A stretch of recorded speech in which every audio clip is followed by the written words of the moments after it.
Bonjour tout le monde, bienvenue à la nouvelle année 2025. J'espère que vous êtes bien amusés durant les fêtes. Cette semaine, je vais vous parler d'un petit sujet, on pourrait dire un sujet léger. Si vous avez envie de vous ressourcer, le meilleur endroit pour vous ressourcer, pour nourrir votre âme, c'est d'aller en forêt. Allez prendre une marche en forêt, au moins 15 minutes. À tous les jours, c'est encore mieux. En tout cas, pour ma part, j'y vais pratiquement tous les jours. Je vous dirais peut-être 5 jours par semaine. Je suis en forêt. Et bien souvent, je passe beaucoup plus que 15 minutes en forêt. Je vais souvent nourrir, entre autres, un petit Suisse que ça fait 10 mois que je nourris. Puis en même temps, il y a des petits oiseaux qui se joignent à nous autres puis qui viennent manger les petites graines d'oiseaux que je donne aux oiseaux, mais je donne aussi aux écureuils parce qu'ils aiment bien les graines de tournesol qu'il y a dedans. Fait que moi, je me nourris de ça, là. Je suis en contact direct avec la nature, avec les animaux sauvages, les oiseaux. C'est merveilleux, là. C'est mon moment à moi.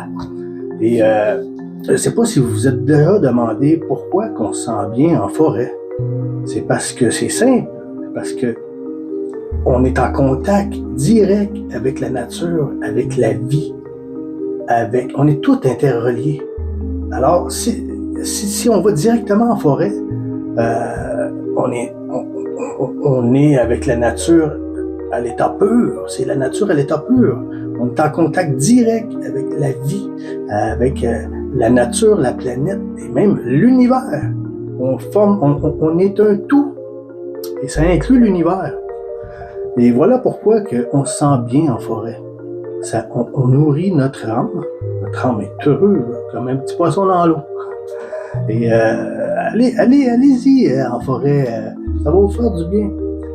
Je vous garantis, surtout ceux qui vivent en plein centre-ville, entourés de forêts de béton, c'est pas très ressourçant.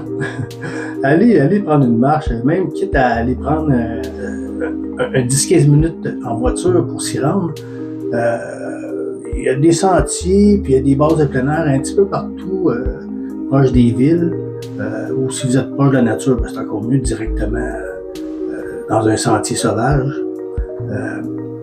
C'est très très bénéfique pour le corps et l'âme. Et aussi, ce que je vous suggère, c'est d'aller coller un arbre. Là, laissez faire votre ego, mettez votre ego de côté en vous disant oh, qu'est-ce que le monde va penser de moi, je vais aller coller un arbre, si le monde me voit, va avoir de l'air de ci ou de ça. Non. On s'en fout de ce que les gens pensent de nous. C'est vous qui êtes important dans tout ça. Vous êtes là pour vous ressourcer. Mais cet arbre-là, dites-vous que l'arbre que vous allez coller, il est en vie, cet arbre-là. Et quand vous allez le coller, là, il va être heureux, là. Il va être content. En retour, là, il va vous donner de l'énergie. Vous allez ressentir un regain d'énergie. Parole d'honneur. Alors, si ça vous tente d'aller vous ressourcer, vraiment, à l'état pur, c'est la forêt, là, c'est le meilleur endroit où vous pouvez vous ressourcer, où vous pouvez nourrir votre âme. Quand vous sortez de la forêt, vous êtes bien. Vous êtes bien et heureux parce que vous vous êtes ressourcé. Et sur ça, je vous souhaite, pour l'année 2025, moi, je vous souhaite qu'une chose, la santé. On a juste besoin de ça. Quand on a la santé, tout le reste vient après. Tout le reste, tu vas pouvoir obtenir tout avec la santé. Tu peux tout réaliser avec la santé. Tous tes rêves. Donc, je vous souhaite que la santé. Je vous aime et je vous dis à la semaine prochaine. Namasté.